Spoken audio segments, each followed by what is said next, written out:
देवी भागवत कथा ज्ञान यज्ञ धर्म अर्थ काम मोक्ष चारि पुरुषार्थ को प्राप्त करने को हेले 18 पुराण रे श्रीमद देवी भागवत उत्तम महत्तम और सर्वोत्तम साधन अटे। श्री राजराजेश्वरी पूजा एवं कथा श्रवण द्वारा लौकिक एवं अहिक उन्नति एवं आत्मशांति उभय प्राप्त होता है। संसार यात्रा खूब कठिन सेतिरु परित्राण पाइबा पई मत्स्य भावर उपासना हेउछि सर्वश्रेष्ठ उपाय। श्री माता ललिता अंबिका राजराजेश्वरी त्रिपुर सुंदरी अत्यंत महत कृपा कारण जगन्नाथ पुरी धाम पवित्र भूमि रे श्रीमद देवी भागवत कथा ज्ञान यज्ञ शुभ संवत 2082 वैशाख शुक्ल षष्ठी मे 3 तारीख ठारू चतुर्दशी 11 तारीख पर्यंत आयोजित हेउछि।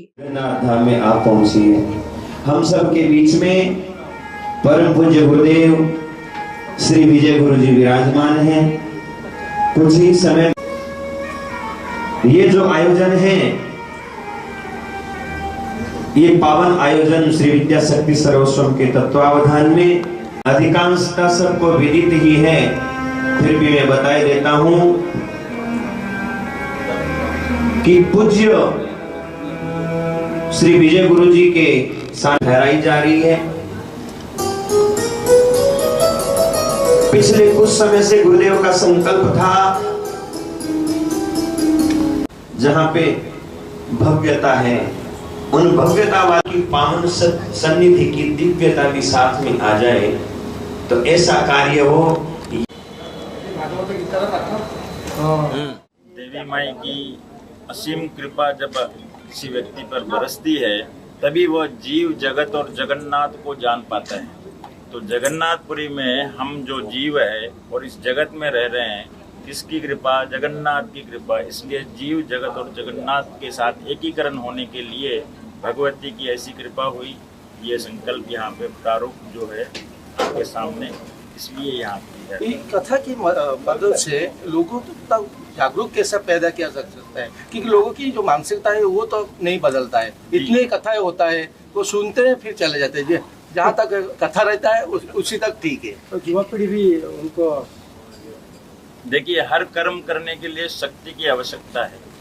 शक्ति क्रीड़ा जगत सर्वम, इसको सभी मानते हैं, चाहे यंगस्टर हो चाहे वृद्ध हो, जो भी शक्ति को तो मानते ही हैं। आप बात कर रहे हैं तो आपको बात करने की शक्ति है, कोई सुन रहा है सुनने की शक्ति, हर चीज़ में शक्ति की आवश्यकता होती है। तो ये शक्ति यज्ञ से क्या होता है, हमारे भीतर एक ऐसी शक्ति जो शक्ति ध्रुव के भीतर जब प्रवेश करी तो भक्ति के रूप में हमको ध्रुव और प्रहलाद प्राप्त हुए। वही हरिश्चंद्र के अंदर जब शक्ति प्रवेश करी तो सत्य की हमें प्रतिष्ठिता प्राप्त हुई है। ऐसे ही जब शक्ति हम यज्ञ करते हैं तो हमारे भीतर भी ऐसे दिव्य शक्ति जब जाएगी तो हम भी एक इतिहास रचने के लिए हम भी जो है काबिल बन जाते हैं। इसलिए शक्ति यज्ञ करना चाहिए। कुछ और एक बात है कि ये यार मानते हैं कि चारि धाम से ये धाम दूसरा है जी, और एक पश्चिम बंगाल सरकार ने दीघा में जो वो जगन्नाथ धाम बना दिए वहाँ पे दीघा में। देखिए, ये मानव के बनाए हुए धाम तो मानव तक ही रहेगा, लेकिन जो परमात्मा बनाया है उसको कोई नकार नहीं सकता है। ये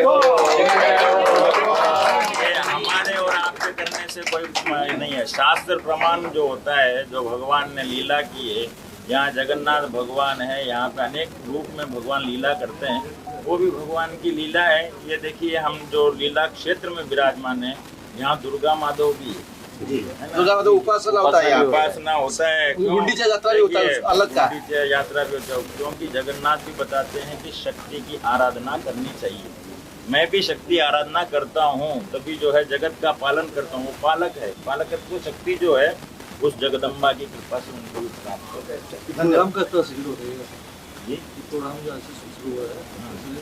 ये 3 मई से लेकर 11 मई तक चलेगा। 9 दिवसीय यज्ञ है। हमारे जीवन में 9 ग्रहों की ही कृपा चलती है। जिनके अवकृपा होती है तो वो दुख दरिद्र दारिद्र्य सब होता है ना, वो सबको दूर करने के लिए, सुख शांति समृद्धि की प्राप्ति के लिए भगवती ने 9 ग्रहों को अनुकूल करने के लिए 9 दुर्गा रूप धारण कर इस 9 दिवसीय यज्ञ में ये जो प्रतिष्ठित